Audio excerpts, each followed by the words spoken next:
Hello everybody, and thank you for joining me at the Lonely Vine. And what the heck?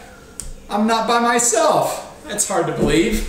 I actually have a friend. Couple, but one showed up tonight. Rumor is true. That's my good friend Jim Myers. And you know, we're actually on, this is episode 49 of the Lonely Vine, working up our way to number 50 next week. And I thought it would be fun to go off the wine path for a moment and taste, not him, but some beer. So Jim was kind enough to offer up his talents for showing us some different kind of beers. We're going to taste through 3 different beers, talk a little bit about them, maybe relate them to wine a little bit, and you know, we'll just go from there. So Jim, thanks for joining me. Yeah, thanks for having me. Yeah, anything you want to say to everybody to start off with? Well, you know, I thought since it's summertime, we'd go with some summer type beers, something on the lighter side today, although we're going to hit you with a good one. Don't think just because you drink beers in the summer that they all have to be these really light beers. Light beer is good, but not light beer. So we're drinking regular style. We're drinking what? Coors Light, Miller Lite, and Bud Light? Oh gosh, no. Anything with the title light in the end, I try to avoid. If that's your bag, then okay, then go for it. But one thing I wanted to say is that it's important when you're drinking beer. You could drink it out of the bottle, of course, but when you're drinking it out of a glassware is extremely important.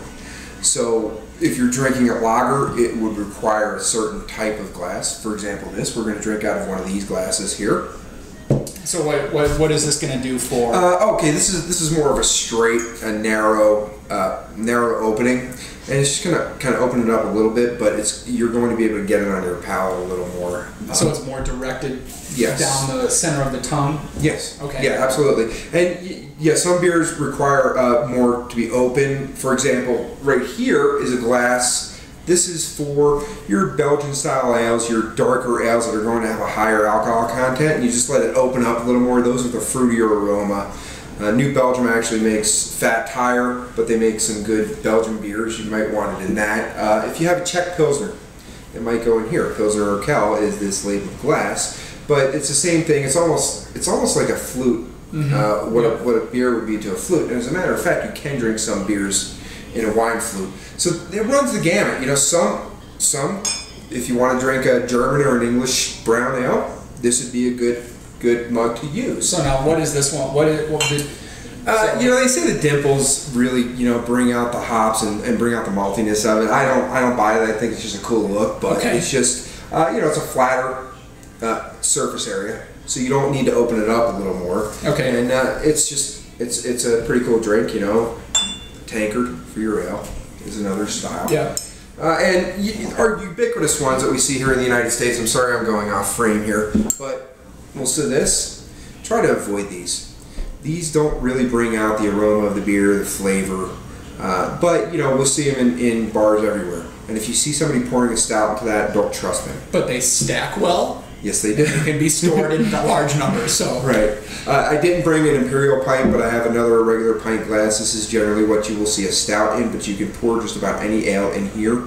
So I prefer to use these, and I'm going to show you a different type of glass that might surprise you. That would be a good use as well. So these are what you'll find everywhere. Okay, they serve their purpose. They're not great. These are better because you notice the taper. Yep. And it goes up. It just gives you a different kind of experience. Okay, so already we've talked about, and I know we're having tonight, there's lagers and there's ales. Now, beer is made from 4 things, right? Yes. So what is the difference between a lager and an ale?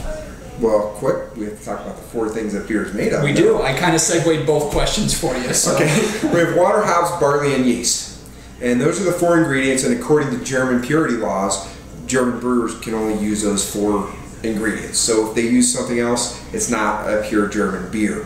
A lot of American brewers use adjuncts, they're called. They'll add rice to it, they'll add different kinds of elements into it. It's not really considered a real beer. Fruit is considered an adjunct. No, actually wheat is it's kind of a style, and you could do that in the German style. It's the yeast.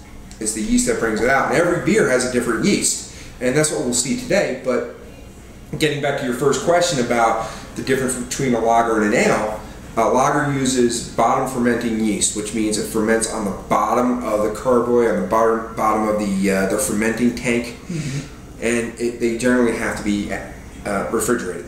So they're more difficult to make. So while they're fermenting, they have to be refrigerated. Yeah, well, you refrigerate them, you take them out, you put them back in the refrigeration. It's a fairly complicated process, which is why a lot of homebrewers don't do it. Okay, and that is for lager or for ale? That's for lager. Lager. Okay. That's for lager. So your pilsners, your lagers, your Budweiser is a lager, and that's how they do it. Coors is a lager. Your ale is a top fermenting yeast, and it's meant to ferment at room temperature, meaning 68 degrees, 70 degrees. You can go a little cooler, a little warmer. It's going to affect how it tastes, but it ferments on the top of the beer. Okay. And I can get into this whole diatribe about farmhouse ales, which use yeast that's naturally in the air, and they just leave it open, and that all those ales ferment on the top, and that's why you get a more earthy tone to it. But that's the main difference between the two. Lager is bottom fermenting, refrigerated, and an ale is top fermenting. And with the fermenting on the top or the bottom, does that change the structure or an expected flavor profile of the beer? Or if you're doing like a blind beer tasting, will you be able to sense the difference between a lager and an ale pretty soon? You should be able to, because a lager is going to be a sharper, crisper taste. Okay. And an ale is going to be more rounded. Okay. More robust. These are general rules of thumb. Of course, there are exceptions to every rule, but that's generally what you're going to find. Your clearer, crisper, lighter ales, lighter beers are all going to be lagers, mostly lagers. Okay. So, and you can have a light ale. So most of the American mass-produced stuff is going to be Coors, Miller, and Bud. Those are all lagers. Yep. And they came out of the German tradition. Yep. All right. Well, we'll definitely talk some more, but getting a little thirsty. All right. So wink, wink, nudge, nudge. Let's get to it here. If I can find the church key. There it is. Don't leave home without one of these. Mine has a magnet on it that's sticking on the side of the fridge. Church keys are awesome, and there's a whole rumor about how they became named church keys, but we won't go there. This first one is Pacifico, and this is a Mexican lager. Okay. It's a Mexican style lager. When you think of Mexican beers, what do you normally think of? Give me a brand. Dos Equis. Okay, Dos Equis, right. And that's along the same lines. This is along the same lines as those. I'm pouring it in a glass made for an Italian lager. Okay. Notice how I'm tilting it there at about 45, and then let's see if I can get a good pour. That wasn't a good pour. A good pour should be about a 1-inch head. Okay. Now, a head on a beer is not bad because it lets the gas escape, and you're not going to have all that gaseousness. All the carbonation. Right. Okay. And also beer, there's that commercial for a certain beer where they say frost brewed and stored at 33 or 34 degrees. Yep. That's not good. You don't want your beer to be so cold you don't taste it. You mean you don't want two blue lines? Yeah. Oh, I love that. How can I tell my beer is cold? That's cold. Yeah. Gotta love that. But this is Pacifico. Okay. It's out of Mexico. Yep. I tend to like Pacifico because it's got a little texture to it. I'm not a big Corona fan because Corona is just kind of, to me, a beer that you just drink, you don't really taste. This one has some flavor to it. Okay. So how do you taste the beer? That's just exactly what I was about to ask you. Oh, okay. I mean, typically I'm just gonna, and this is probably something I've done wrong. I'm not gonna drink it like I drink a wine. With the wine, I go through my whole process. I sight it, I smell it, then I taste it, I swish it.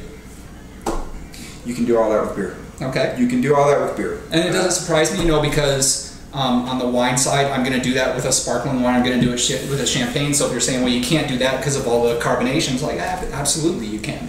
Yeah. Well, what you want to do is you kind of want to you can stir it a little bit, not like you would a wine, but just kind of agitate it. Okay. Agitate is the better word for it. And with wine, you do it to release the aromas, but also kind of let a little bit of the alcohol burn off sometimes. This, I don't think you're going to be doing that with that. No. But now, from color-wise, let's take a look at the color here. Yeah. That's the first step. I'm sorry, we skipped that. You should view it first. So this is a nice golden color. A little bit more towards yellow, I'd say, than gold, but real nice color to it. I like it. Yeah, it's almost got a little straw color to it. Yeah. looks like it has a little flavor to it. Yeah. So, you know, now is this going to be too much? Yeah, just agitate it a little bit like that. Yeah. Okay. You get the nose. So it's good to smell it because, you know, when you taste, how do you taste? Absolutely. It's all through the sense of smell, you know. So this is warm the palate up. So what do you get out of that? What kind of smell? You know, I get a lot of I think I get a lot of that hoppiness. Okay. I get, you know, and there's that, and this is so funny for me to say because I hear people say it all the time when we're drinking wine, but it smells like beer. You know, it just... Okay. It smells like beer, yeah, absolutely. And so what you're smelling is kind of that maltiness. And a subtle, very subtle hop texture. And this is a low IBUs, International Bittering Units, is you know, that determines how hoppy a beer is going to be. And this is maybe 15 to 20. It's difficult to tell. They don't post that on any of their materials, but it tastes like it's about 15 to 20. I can tell you that after having it. Yeah, so you smell a little earthiness to it? I do get a little bit of earthiness to it, you know, and the maltiness is the first thing that really comes out. And I'm getting that, you know, kind of more on the back of the nose. Okay. Now, what I get out of this, and I could be wrong, is I get a little hint of honey. I don't get that. Okay. See? Everybody's different. Absolutely. Okay, so you know, but this beer is not going to be as complex as a lot of different beers. So you're getting all the you know, all the notes. I may not get.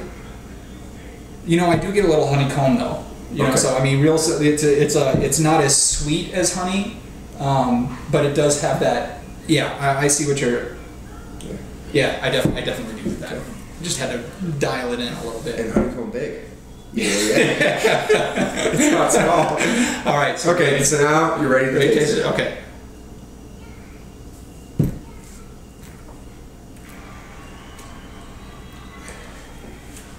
That maltiness really comes through.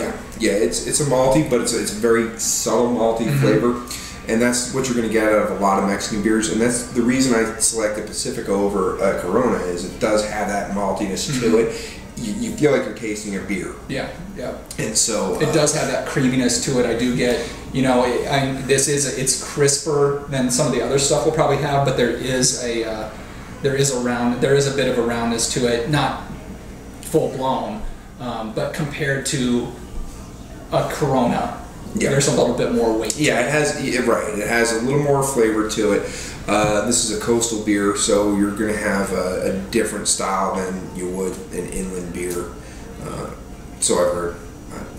But the one thing that I do like about this is you did mention the creaminess to it. It's pretty good flavor to it. It's kind of what you would call a session beer.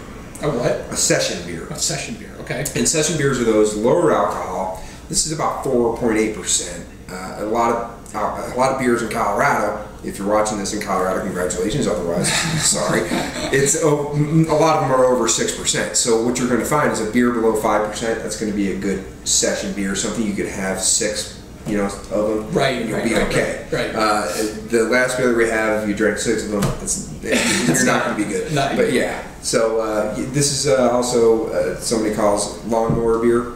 You know, this could be a good lawnmower beer after a big day of cutting grass. This would be something good. Hockey beer.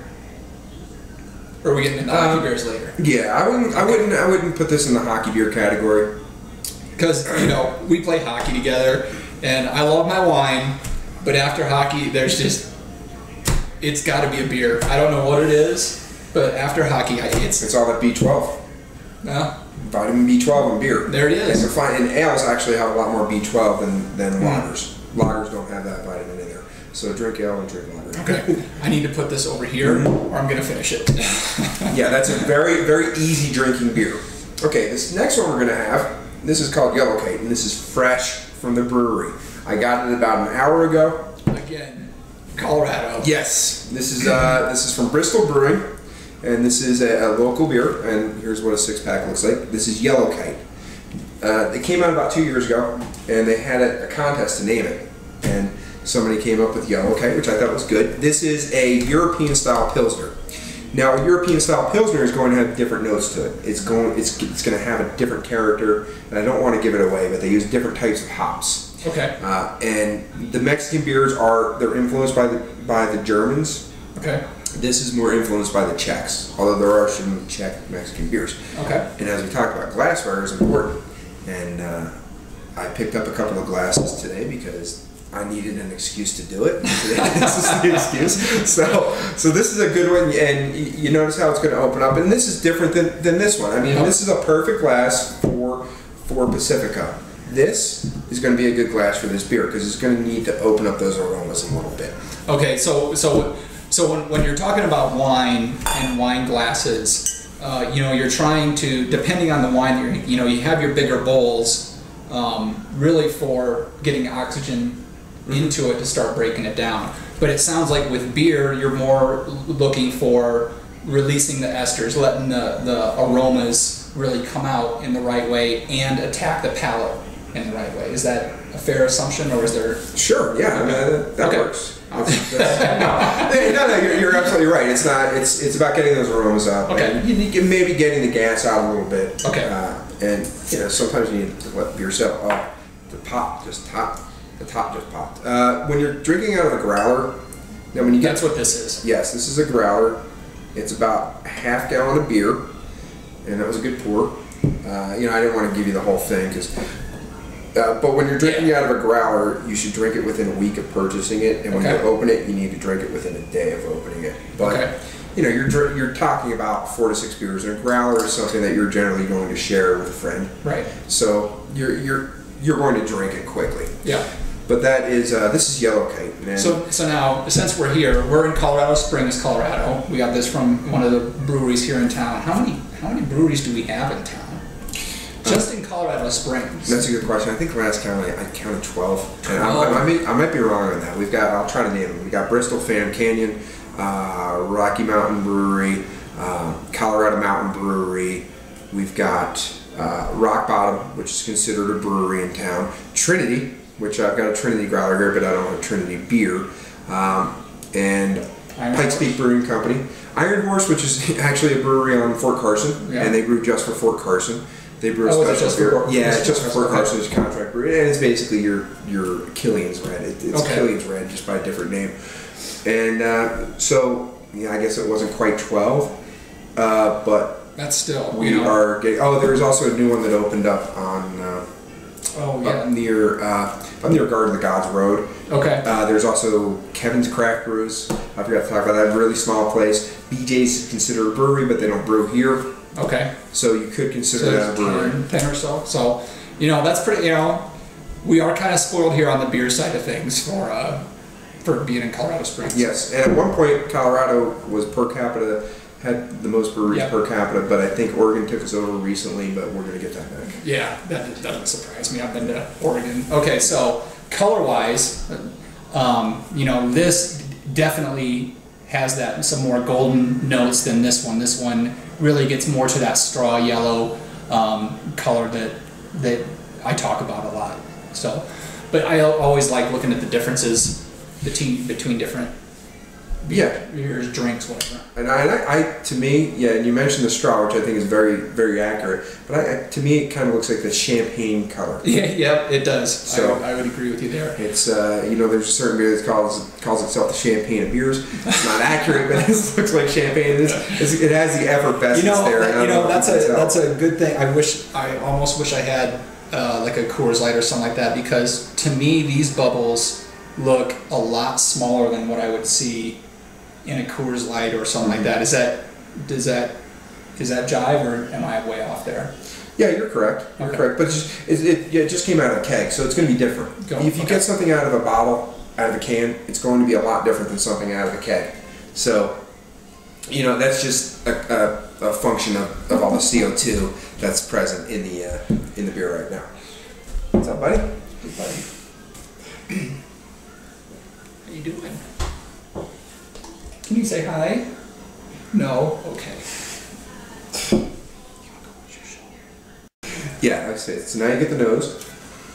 And you notice the last one, you got the malt up front. Yep. Are you getting that here? No. What are you getting? This one, to me, I'm probably getting more of the hops.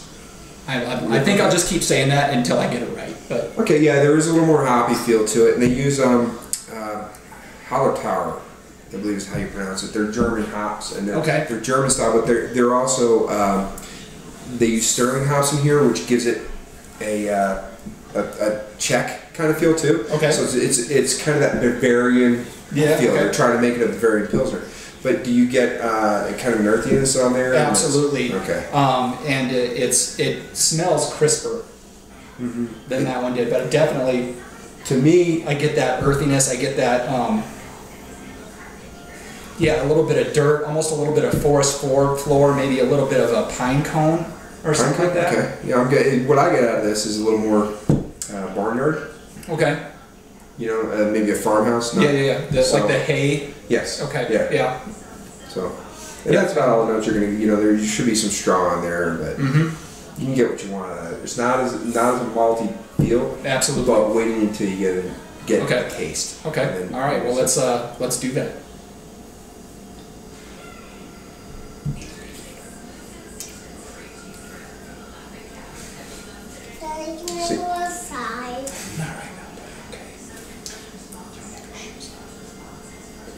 Okay, so this one you're getting a little more malt in it, right? Yes. Okay. Absolutely. They use 2-row malt here, which is that's kind of an American standard, but this is about 5.2% alcohol. Okay. So you're having a little more alcohol.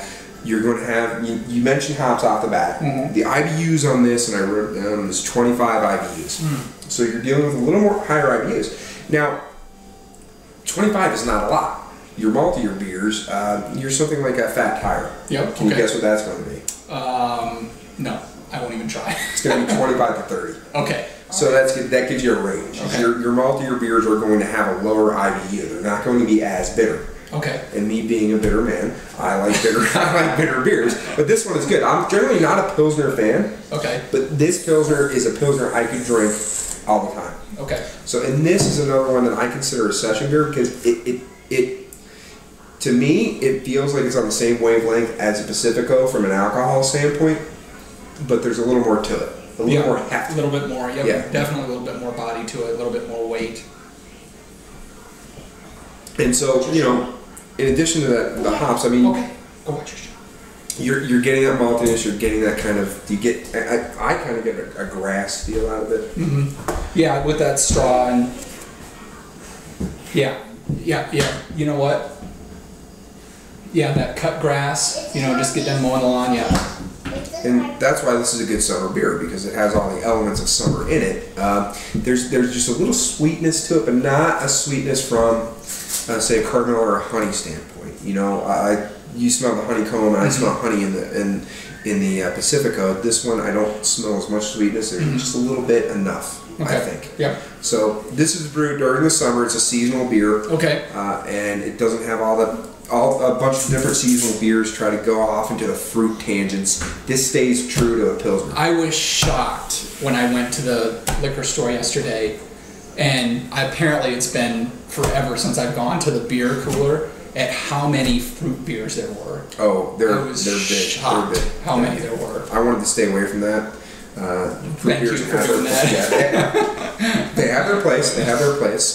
But their place is not here, not right now. No. Okay. All right. Now, the next one we're going to do. So 2 lagers so far, right? Yes. We have not got to lagers. the ales yet. Now we're going to get to the ale. Now we're going to get to an ale, and oh, what an ale it is.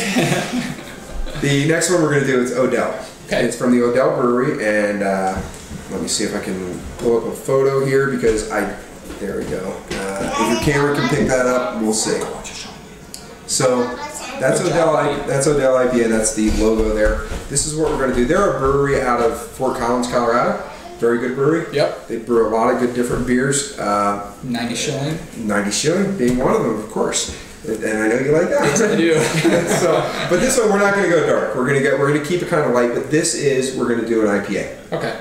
And IPA stands for India Pale Ale. And how it got its name is when they were shipping beer from England to the West Indies and the East Indies, they would just load it with hops to preserve it. Okay. And so that was the whole tradition. They just put a bunch of hops in the keg, and by the time they got there, they'd have IPA, India Pale Ale, and that's where they got the name.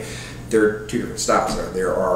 There's an English style, which is I guess a mellower, floral, fruitier, I guess you could say, flavor. Okay. And then there's the American IPA, which if you live Rockies or West, is going to be high hop, high alcohol, high taste, the best.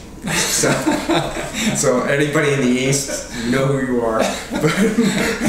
But it's, you know, and we talk about... But we're not biased. No. No. Hey, I will say some California beers are good, and you know, so what? That's about the only thing I'll say about California. So hey, I do like some California things, and it happens to be their beer. But this one is a Colorado beer. Once again, you know, we're lucky enough that we have so many choices here. There's so many breweries that brew here, and you can go through the whole state of Colorado and just not try every beer. Yep. Which maybe that should, I'll do a blog on that. There you go. The Colorado beer blog. Okay, so I talked about different glasses. Yes. Giving you different flavors. On an IPA, you kind of want to open it up a little more. A lot of people drink an IPA out of this. Okay. That's fine. Serves its purpose. This is a blue wine pale ale, which used to be brewed over at Rock Bottom. You could use one of these, you know, which is preferable to me. Or we're going to use mason jars. Nice. I like it. Wide top, flat. It's going to open it up a little bit. Short, you're going to get, so it's perfect. These are glasses from Lagunitas, and thanks Charles Lucas for sending these to me. It's nice, you know, it's a mason jar. It's no frills, but you can drink it out of this. So, you know, I talked about different flavors. You hear that? Yes. That's gas escaping, and that's kind of the reason. I can already smell it. See, it is a very bombastic beer. Okay, this came straight out of my keg. Okay. So that's why I put this it is in one that no, this is not one you brewed. No, this is not one I brewed. This is one Odell's brewed. Yep. I can't claim credit for that. But this one is about 7% alcohol. Okay. So if you're drinking one of these, you're not going to drink a 6-pack of these in a night. Well, I mean, you could, but then you're going to get the IPA rage. You're not going to have a very good the next morning is not going to be good. You know, and I tried to find out what kind of hops I have in here, and the best as I can tell are, you know, of course we got some Cascade, some Simcoe. I taste some Willamette in there. Some people don't agree with me. Some Chinook, and I don't want to go into too much detail, but you have different types of hops for different types of what you want to do with the beer. You have flavoring. You have bittering, and you have aroma. Okay. And you'll put them into different types of the brew. So you get those different hops, which give you different aromas, different flavors, different bitterness. So. Okay, so not much head on this one. Well, it's because it came. You know, we popped it up. We popped it up. But yeah, you will get a head on it. It's just the way I poured it. Okay. But there's not a lot of gas in this. Definitely, color-wise, you know, much more orange, you know, dark yellow, you know, compare, you know, and we'll get this, even this first one, you know, this one was more gold, and you can see a huge difference in this. This one, almost, you know, some orange, some brown to it. You know, just looking at it, you know, you're getting into a little bit more meat. Sure. Than what we had in the last ones. Yeah, and this is not going to be as effervescent as a lager either. Yeah, you can especially tell. that yellow keg, which is still bubbling. Yeah, it's still going. You know, this one's still going. Yeah, so you're right. Yeah, you're going to get it. This is an orange. Yeah, it's some reddish hues in this, and your general IPAs are going to have that kind of orange look to it, and so just get a little agitation there, and I just spilled a little bit. That's all right. So what do you get there on there? You know, I get some orange on this one. Some orange citrus. Definitely gonna have citrus in that. There's a. Do you get any hibiscus? Yeah. Okay, why are you laughing? That's I just do. Okay. Yeah, there's definitely, you know, some even like some green pepper or something like that. You know, some herbal all around. Yeah, it's got a lot more flowery notes to it than the other two did. Yeah, and IPAs generally will have more flower to it. A lot of people complain that IPAs will have grapefruit, and that is true for some points, but this one I don't really taste. I don't smell a lot of grapefruit in it. Yeah, I don't. So I mean, I do get the orange, but I don't get grapefruit. Right. So if you're ready to taste it, absolutely.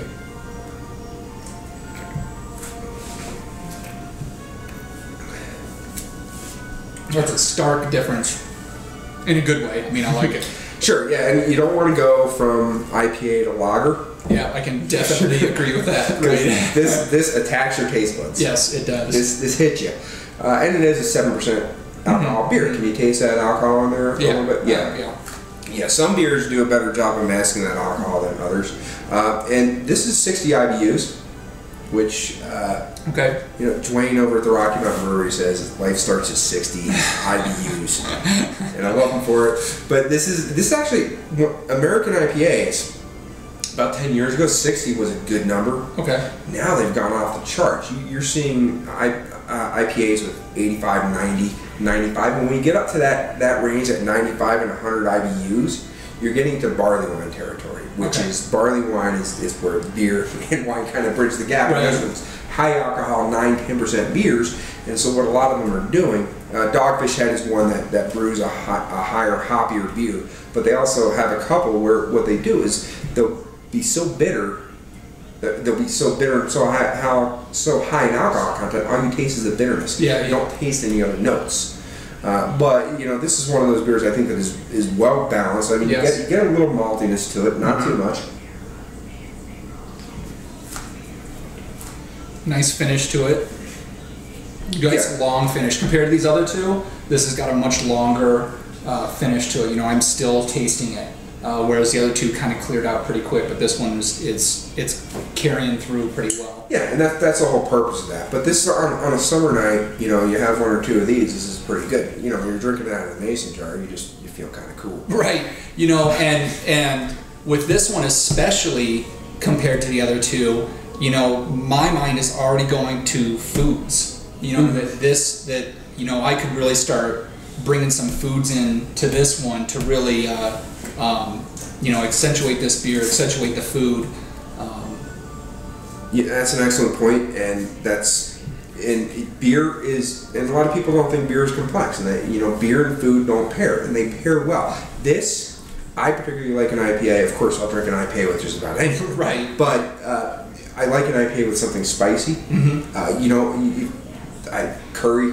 Okay. Or Thai food. Okay. It's really good with that. Of course, it's good with the steak. Yeah. A really good. This steak. one could stand up to a steak. Yeah. These two could not. No, those two are. Yeah, those two. If you're gonna, the steak would overpower it. You're going to deal with your chickens, your fish. Yeah.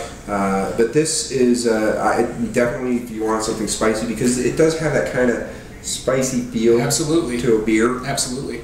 And it's a good, well-rounded beer.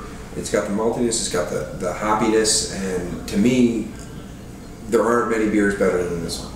No, I like this one a lot. I'm glad to hear it. So that's your excellent short beer tour. Yes. So now Jim is contemplating starting up his own blog talking about beer. So if he does that, I'll make sure to share it with everybody when he does it. Because I think after this, he's going to be kind of hooked. Yeah, I just got to figure out what the website address is. Right, that's always the hardest part. I go with Bitter Mick or... Yes. I think I did check on that one for you, didn't I? Yeah. Okay. Okay. So next wine blog, Chardonnay. Yes. We'll be using these for our wine tastings from now on. Okay. So, always around this time, I ask everybody a question for the show. It can be anything. During hockey season, I was asking hockey questions.